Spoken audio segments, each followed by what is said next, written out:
साधु संतों के सत्संग से बुरे भी अच्छे हो जाते हैं, किंतु पयाग का दुर्भाग्य था कि उस पर सत्संग का उल्टा ही असर हुआ। उसे गांजे, चरस और भंग का चस्का पड़ गया, जिसका फल यह हुआ कि एक मेहनती उद्यमशील युवक आलस्य का उपासक बन बैठा। जीवन संग्राम में यह आनंद कहां? किसी वट वृक्ष के नीचे धूनी जल रही है, एक जटाधारी महात्मा विराज रहे हैं, भक्तजन उन्हें घेरे बैठे हुए हैं और तिल तिल पर चरस के दम लग रहे हैं। बीच बीच में भजन भी हो जाते हैं। मजूरी धातुरी में यह स्वर्ग सुख कहां? चिलम भरना पयाग का काम था। भक्तों को परलोक में पुण्य फल की आशा थी, पयाग को तत्काल फल मिलता था। चिलमों पर पहला हक उसी का होता था। महात्माओं के श्रीमुख से भगवत चर्चा सुनते हुए वह आनंद से विह्वल हो उठता था। उस पर आत्मविस्मृति सी छा जाती थी। वह सौरभ, संगीत और प्रकाश से भरे हुए एक दूसरे ही संसार में पहुंच जाता था।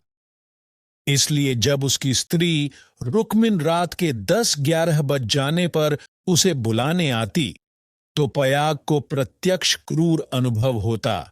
संसार उसे कांटों से भरा हुआ जंगल सा दिखता। विशेषत जब घर आने पर उसे मालूम होता कि अभी चूल्हा नहीं जला और चने चबेने की कुछ फिक्र करनी है। वह जाति का भर था। गांव की चौकीदारी उसकी मीरास थी। 2 रुपये और कुछ आने वेतन मिलता था। वर्दी और साफा मुफ्त। काम था सप्ताह में 1 दिन थाने जाना, वहां अफसरों के द्वार पर झाड़ू लगाना, अस्तबल साफ करना, लकड़ी चीरना। पयाग रक्त के घूंट पी पी कर ये काम करता, क्योंकि अवज्ञा शारीरिक और आर्थिक दोनों ही दृष्टि से महंगी पड़ती थीं। आंसू यूं पूछते थे कि चौकीदारी में यदि कोई काम था तो इतना ही, और महीने में 4 दिन के लिए 2 रुपये और कुछ आने कम न थे।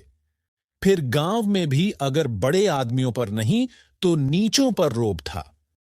वेतन पेंशन थी, और जब से महात्माओं का संपर्क हुआ वह पयाग के जेब खर्च की मद में आ गई। अतएव जीविका का प्रश्न दिनों दिन चिंतोत्पादक रूप धारण करने लगा।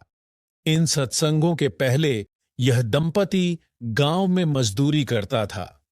रुक्मिन लकड़ियां तोड़कर बाजार ले जाती, पयाग कभी आरा चलाता, कभी हल जोतता, कभी पुर हाँकता।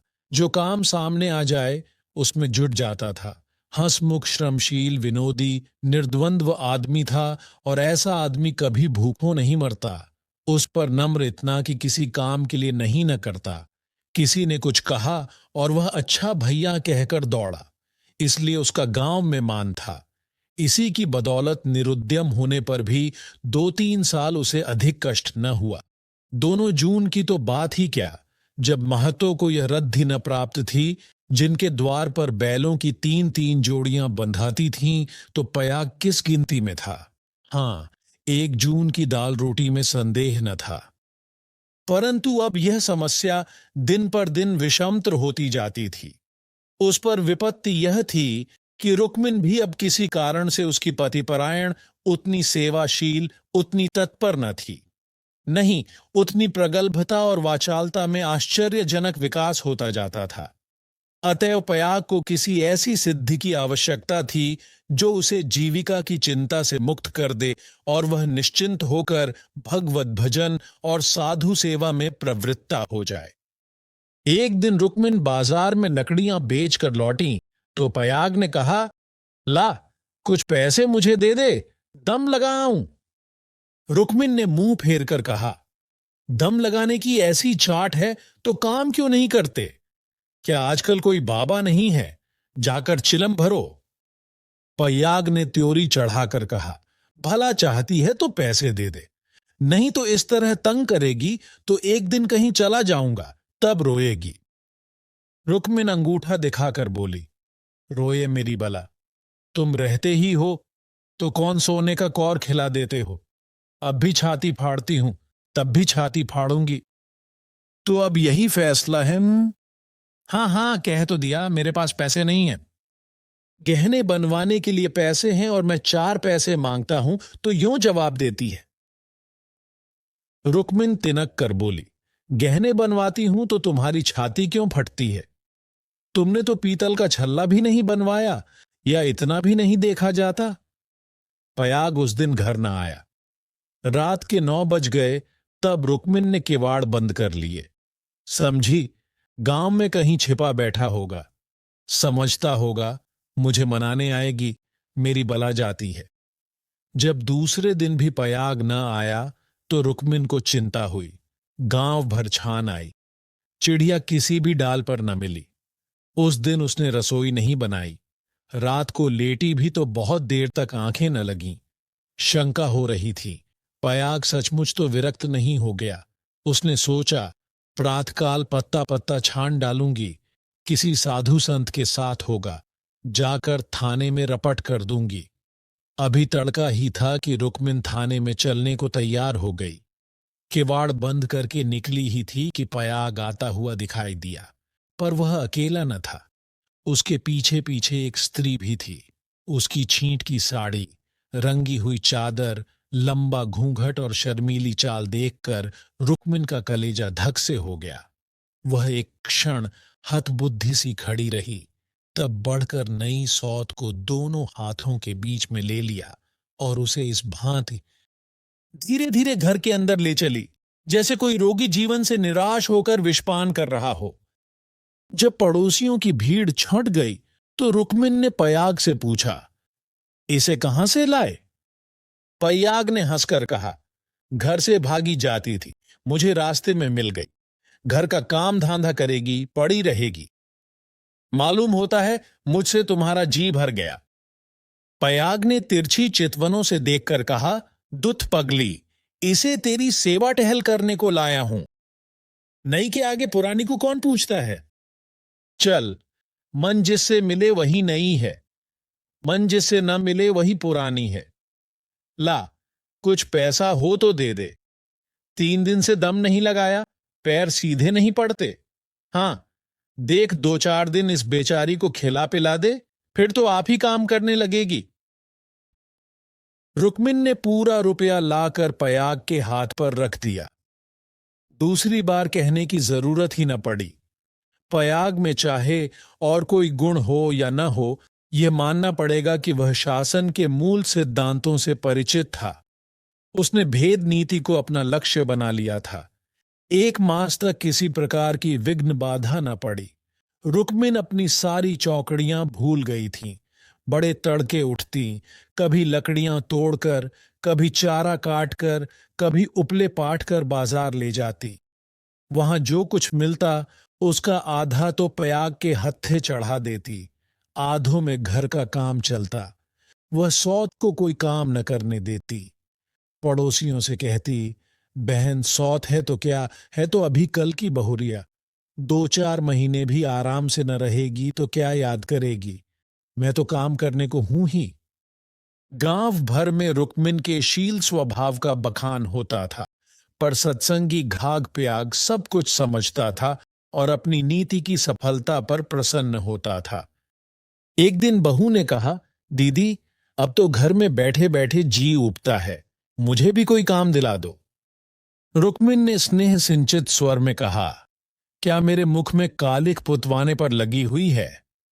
भीतर का काम किए जा, बाहर के लिए मैं हूं ही।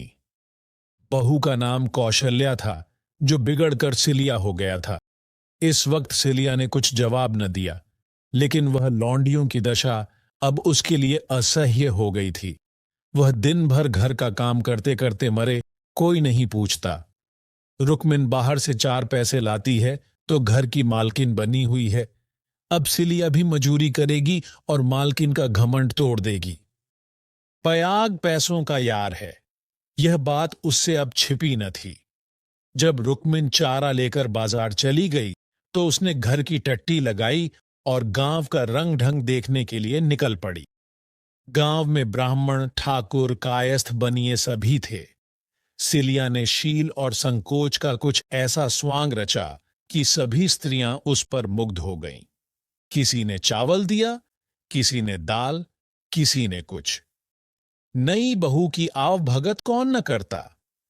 पहले ही दौरे में सिलिया को मालूम हो गया कि गांव में पिसनहारी का स्थान खाली है और वह इस कमी को पूरा कर सकती है।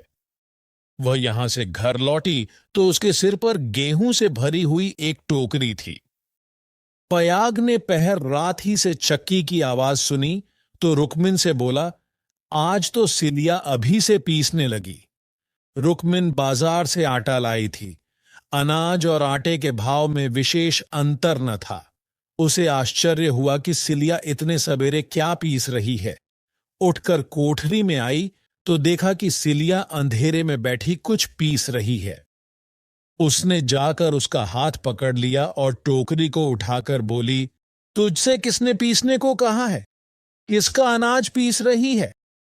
सिलिया ने निशंक होकर कहा, तुम जाकर आराम से सोती क्यों नहीं? मैं पीसती हूं तो तुम्हारा क्या बिगड़ता है? चक्की की घुमुर घुमुर भी नहीं सही जाती। लाओ टोकरी दे दो। बैठे बैठे कब तक खाऊंगी? 2 महीने तो हो गए। मैंने तो तुझसे कुछ नहीं कहा। तुम कहो चाहे न कहो, अपना धर्म भी तो कुछ है।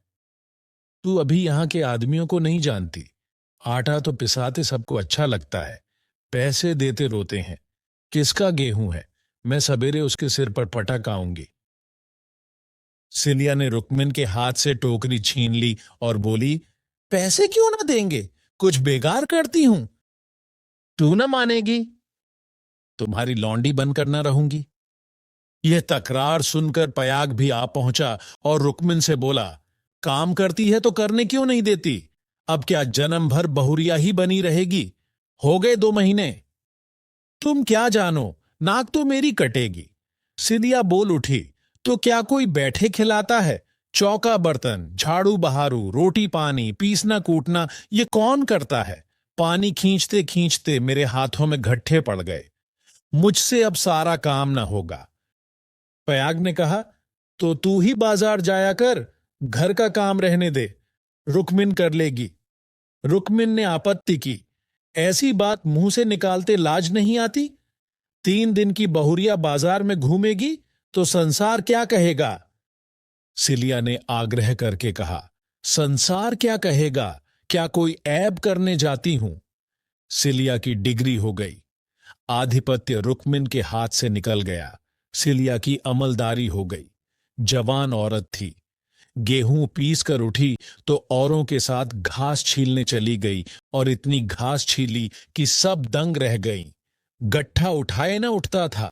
जिन पुरुषों को घास छीलने का बड़ा अभ्यास था, उनसे भी उसने बाजी मार ली। ये गट्ठा 12 आने का बिका।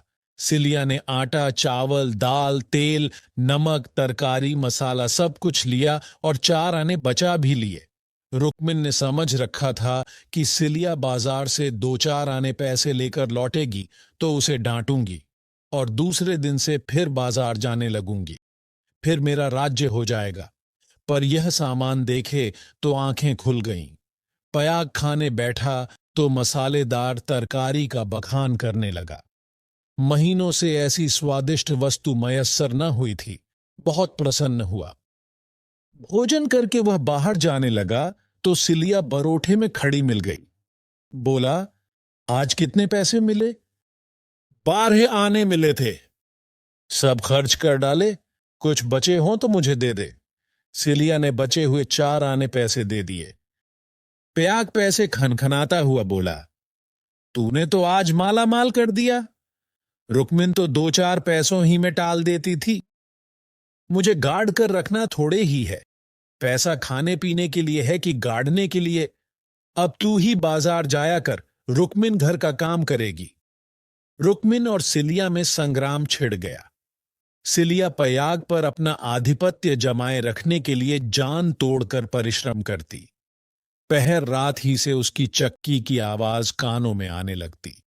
दिन निकलते ही घास लाने चली जाती और जरा देर सुस्ताकर बाजार की राह लेती। वहां से लौटकर भी वह बेकार न बैठती। कभी सन काटती, कभी लकड़ियां तोड़ती। रुकमिन उसके प्रबंध में बराबर ऐब निकालती और जब अवसर मिलता तो गोबर बटोर कर उपले पाटती और गांव में बेचती। पयाग के दोनों हाथों में लड्डू थे।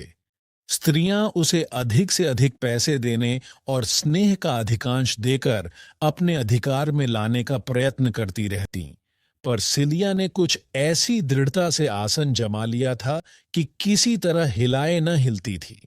यहां तक कि एक दिन दोनों प्रतियोगियों में खुल्लम खुल्ला ठन गई। एक दिन सिलिया घास लेकर लौटी तो पसीने से तर थी। फागुन का महीना था, धूप तेज थी। उसने सोचा, नहाकर तब बाजार जाऊंगी। घास द्वार पर ही रखकर वह तालाब में नहाने चली गई। रुक्मिन ने थोड़ी सी घास निकालकर पड़ोसिन के घर में छिपा दी और गट्ठे को ढीला करके बराबर कर दिया। सिलिया नहाकर लौटी तो घास कम मालूम हुई। रुक्मिन से पूछा। उसने कहा, मैं नहीं जानती। सिलिया ने गालियां देनी शुरू की।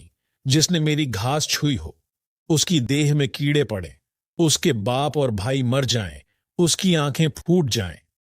रुक्मिन कुछ देर तक तो जब्त किए बैठी रही। आखिर खून में उबाल आ ही गया। झल्लाकर उठी और सिलिया के 2-3 तमाचे लगा दी। सिलिया छाती पीट पीट कर रोने लगी। सारा मोहल्ला जमा हो गया। सिलिया की सुबुद्धि और कार्यशीलता सभी की आंखों में खटकती थी। वह सबसे अधिक घास क्यों छीलती है, सबसे ज्यादा लकड़ियां क्यों लाती है, इतने सवेरे क्यों उठती है, इतने पैसे क्यों लाती है।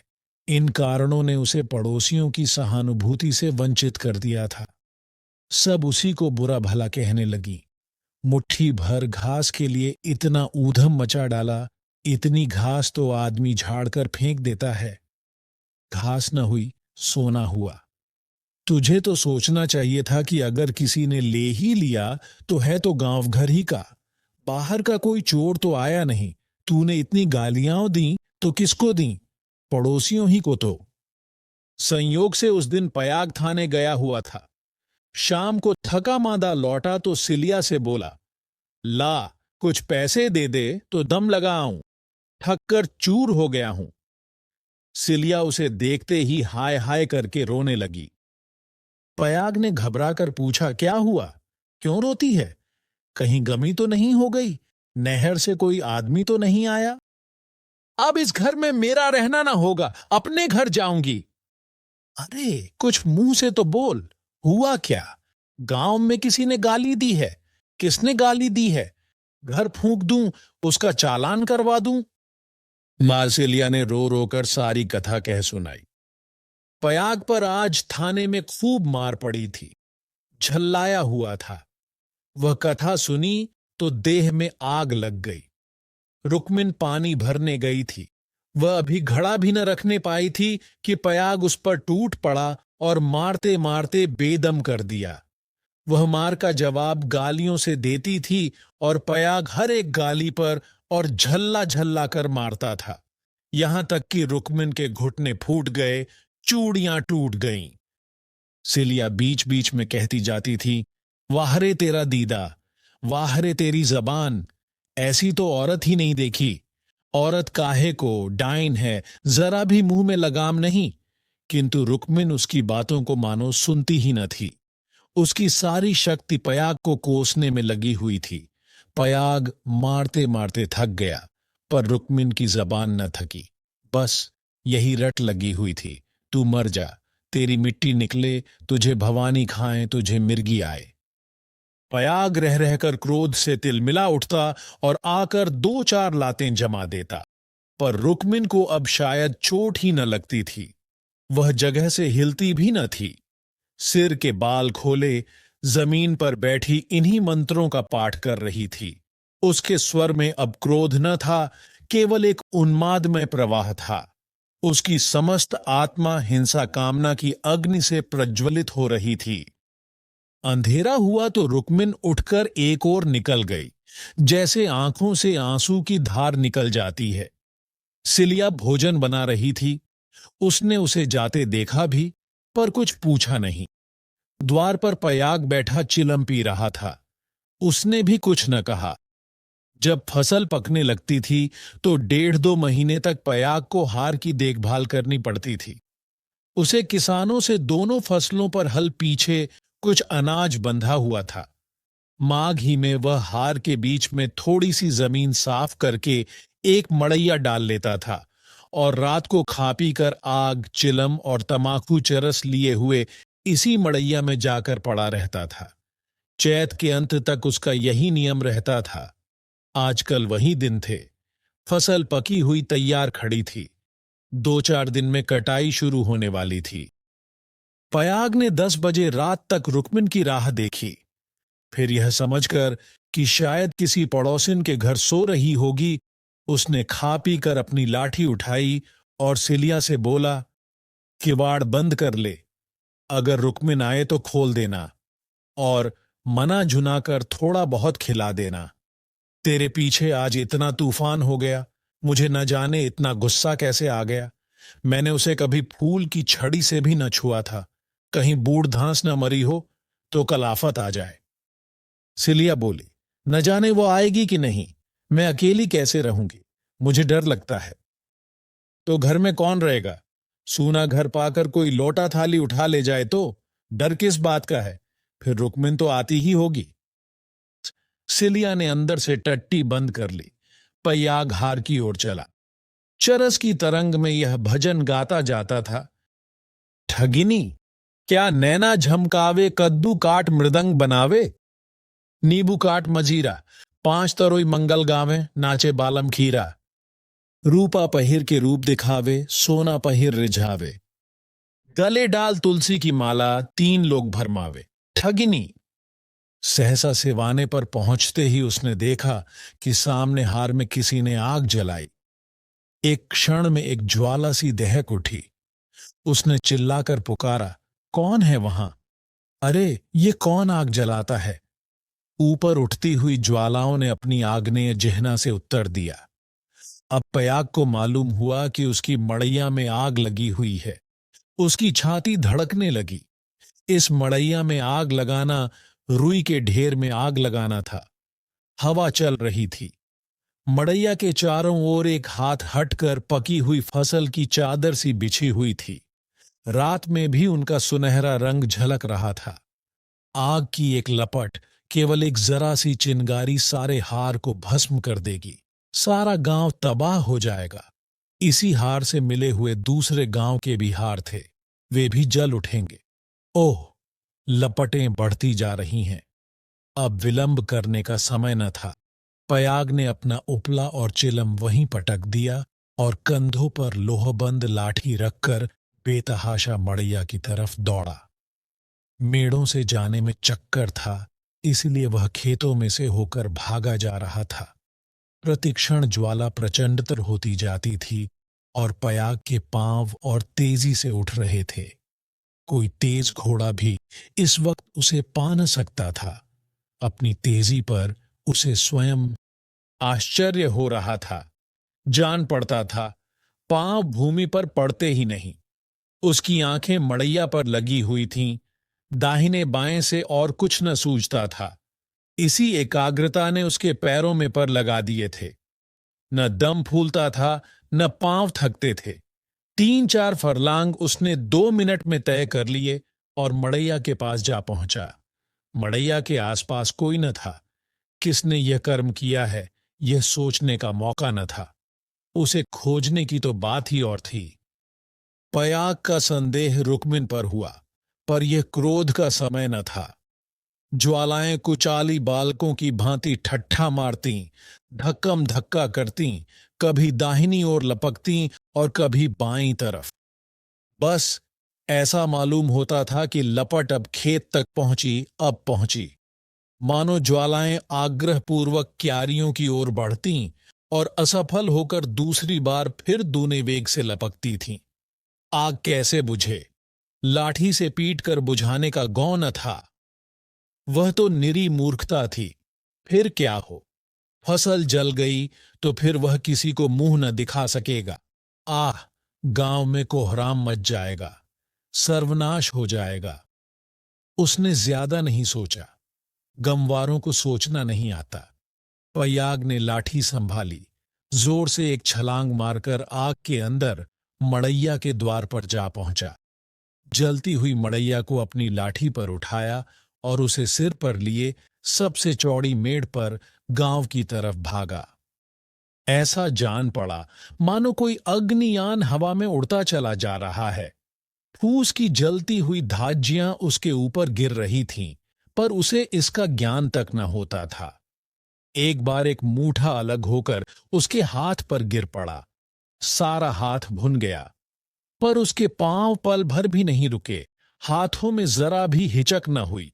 हाथों का हिलना खेती का तबाह होना था। पयाग की ओर से अब कोई शंका न थी। अगर भय था तो यही कि मड़ैया का वह केंद्र भाग, जहां लाठी का कुंदा डालकर पयाग ने उसे उठाया था, न जल जाए, क्योंकि छेद के फैलते ही मड़ैया उसके ऊपर आ गिरेगी और अग्नि समाधि में मग्न कर देगी। पयाग यह जानता था और हवा की चाल से उड़ा चला जाता था। 4 फरलांग की दौड़ है। मृत्यु अग्नि का रूप धारण किए हुए पयाग के सर पर खेल रही है और गांव की फसल पर। उसकी दौड़ में इतना वेग है कि ज्वालाओं का मुंह पीछे को फिर गया है और उसकी दाहक शक्ति का अधिकांश वायु से लड़ने में लग रहा है। नहीं तो अब तक बीच में आग पहुंच गई होती और हाहाकार मच गया होता। 1 फरलांग तो निकल गया। पयाग की हिम्मत ने हार नहीं मानी। वह दूसरा फरलांग भी पूरा हो गया। देखना पयाग, 2 फरलांग की और कसर है। पांव जरा भी सुस्त न हो। ज्वाला लाठी के कुंदे पर पहुंची और तुम्हारे जीवन का अंत है। मरने के बाद भी तुम्हें गालियां मिलेंगी। तुम अनंत काल तक आहों की आग में जलते रहोगे।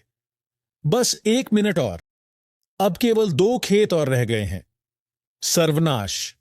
लाठी का कुंदा निकल गया। मड़ैया नीचे खिसक रही है। अब कोई आशा नहीं। पयाग प्राण छोड़कर दौड़ रहा है। वह किनारे का खेत आ पहुंचा। अब केवल 2 सेकंड का और मामला है। विजय का द्वार सामने 20 हाथ पर खड़ा स्वागत कर रहा है। उधर स्वर्ग है, इधर नरक। मगर वह मड़ैया खिसकती हुई पयाग के सिर पर आ पहुंची। वह अब भी उसे फेंक कर अपनी जान बचा सकता है, पर उसे प्राणों का मोह नहीं। वह उस जलती हुई आग को सिर पर लिए भागा जा रहा है। वहां उसके पांव लड़खड़ाए। अब यह क्रूर अग्निलीला नहीं देखी जाती। एकाएक एक स्त्री सामने के वृक्ष के नीचे से दौड़ती हुई पयाग के पास पहुंची। यह रुक्मिन थी। उसने तुरंत पयाग के सामने आकर गर्दन झुकाई और जलती हुई मड़ैया के नीचे पहुंचकर उसे दोनों हाथों पर ले लिया। उसी दम पयाग मूर्छित होकर गिर पड़ा। उसका सारा मुंह झुलस गया था। रुक्मिन उसके अलाव को लिए 1 सेकंड में खेत के डौड़े पर आ पहुंची, मगर इतनी दूर में उसके हाथ जल गए, मुंह जल गया और कपड़ों में आग लग गई।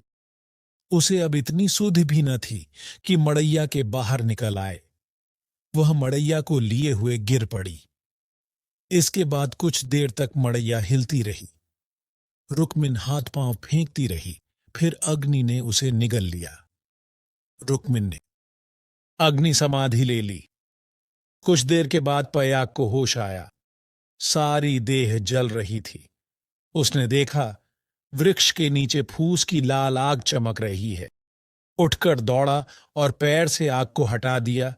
नीचे रुक्मिन की अधाजली लाश पड़ी हुई थी। उसने बैठकर दोनों हाथों से मुंह ढांप लिया और रोने लगा। प्रातःकाल गांव के लोग पयाग को उठाकर उसके घर ले गए। 1 सप्ताह तक उसका इलाज होता रहा, पर बचा नहीं। कुछ तो आग ने जलाया था, जो कुछ कसर थी वह शोकाग्नि ने पूरी कर दी।